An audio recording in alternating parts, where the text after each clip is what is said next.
You know, there's something to be said for seasonal depression disorder, but I like it when the nights start to get a little bit earlier, starts to get dark a little sooner.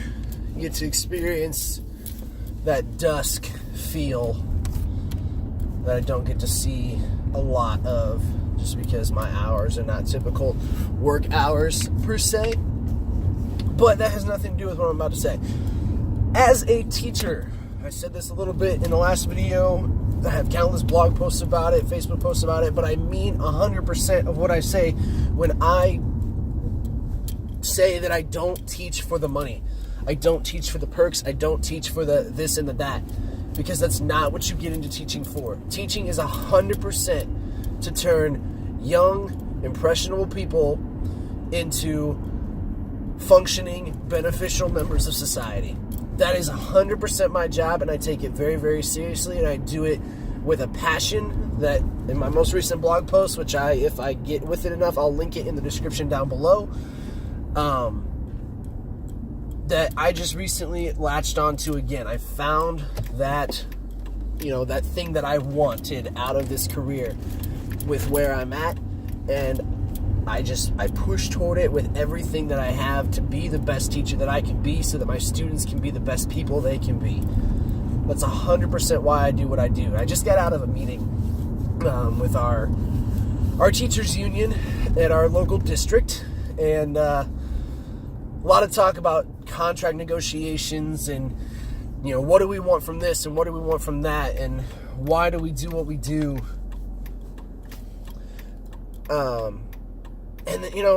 And I'm not saying that these teachers are whining. Nobody's whining or complaining about anything per se, but there are things that we get lost in.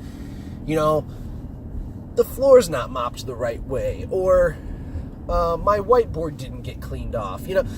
Those are things that, and maybe it's because I was in a district for so long where that was just normal, that now that I'm in a new place, people just expect different things. Maybe that's the case, but that's not me.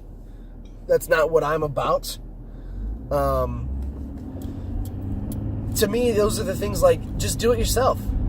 Just do it. I'm not going to go through and mop my floor, but if my floor is not mopped, that's the least of my worries. Are my students learning the things that they need to learn to be the best people they can be each and every day when I'm not there? Holding their hand and giving them guidance and pushing them along.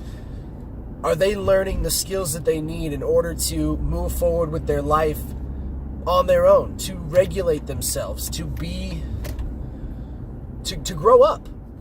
I mean, that's ultimately my goal, is to get these kids to grow up, to be their own person, to not rely on somebody else to do things for them, to make them succeed.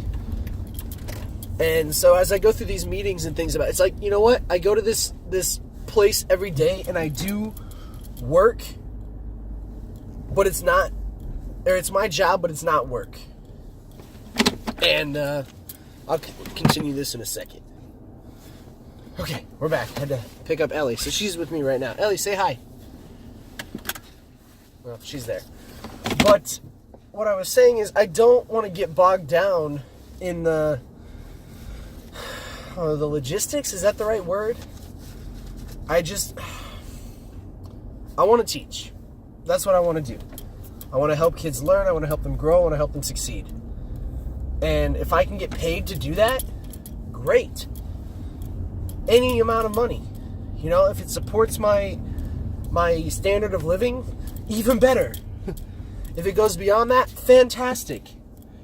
But to get caught up in all the, I'm going to say nonsense. I don't mean that it's nonsense, because it is important to some people.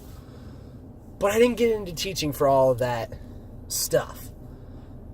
I got into it because I wanted kids to be better. I wanted to create or build people that are the best versions of themselves they can be, to help people succeed while they're still young enough to make that choice.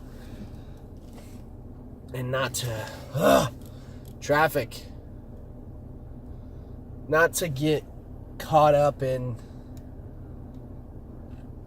the little things. Not to let those things eat at you. Because your purpose is so much bigger than all of that. So if you are a teacher, take Take stock in that, because you have a very important job to do. You are in charge of a person's life, the person they are going to be for the rest of their life. Do not take that lightly. And if your focus becomes more about how much money you're making, or what insurance program you're going to be a part of, or what, fill in the blank with whatever little thing is getting in the way of you doing the job you signed up to do, rethink it. Because there's a lot more at stake than your deductible, or whether your whiteboard is sparkling. Talk to you tomorrow.